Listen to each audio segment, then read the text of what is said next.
మావయ్య మావయ్య మావయ్య మావయ్య మీకు నయమైందా మావయ్య? మీరు లేచి కూర్చున్నారు మావయ్య. మావయ్య నన్నెవరో గుర్తుందా? నేనే మీ బంగారేని, మీకు తోడబుట్టిన చెల్లెలు జయరాణి, ఆవిడ కూతురుని. జయ,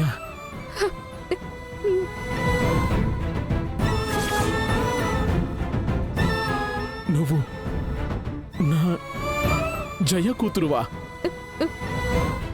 అవును మావయ్య. జయ ఎక్కడా? నా చెల్లెక్కడా? ఇక్కడే ఉంది మావయ్య.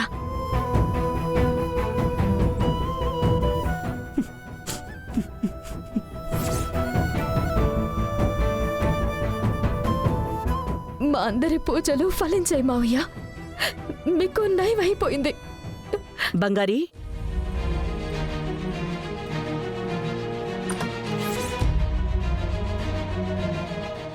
బంగారి, అమ్మా ఏంటి ఇక్కడ సౌండ్ వచ్చింది? ఏం లేదత్తా, ఇక్కడేం లేదు.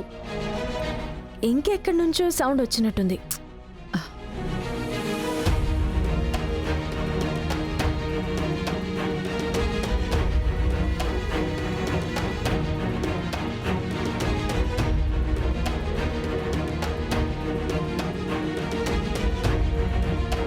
బంగారి, ఇంత పెద్ద సమస్య వచ్చినప్పుడు నేను కూడా ఉండాల్సింది. నేనుండుంటే నిన్నెవ్వరూ ఇలా మాట్లాడేవారు కాదు. అమ్మా, దానికి మీరేం చేస్తారులేండమ్మా. నీకు, నీ కుటుంబానికి ఇంత అవమానం జరిగేదే కాదు. నీ మీద ఇలాంటి ఒక అభాండం వేసినప్పుడు మామూలుగా నువ్వు ఎదురు నిలబడి గొడవ పడతావు కదా. ఇప్పుడు మాత్రం ఎందుకు అంతా వదిలేసి వెళ్ళిపోవాలి అనుకుంటున్నావు? లేదమ్మా, నేనిక్కడ ఉండడం చాలా మందికి ఇబ్బందిగా ఉంది. నేను వెళితే ప్రశాంతంగా ఉంటారు కదా, అందుకే. లేదు బంగారి, ఈ కుటుంబానికి ఉన్న ఆస్తే నువ్వు.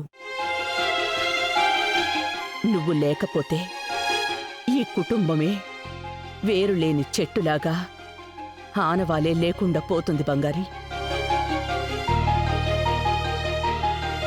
వాళ్ళు మాట్లాడిందంతా తప్పే. దానికి నీ స్టైల్లో సమాధానం చెప్పాలి. కాస్త ఓపిక పట్టు. తప్పు చెయ్యని నువ్వు ఇల్లు వదిలిపోకూడదు. ఆలోచించి నిర్ణయం తీసుకో.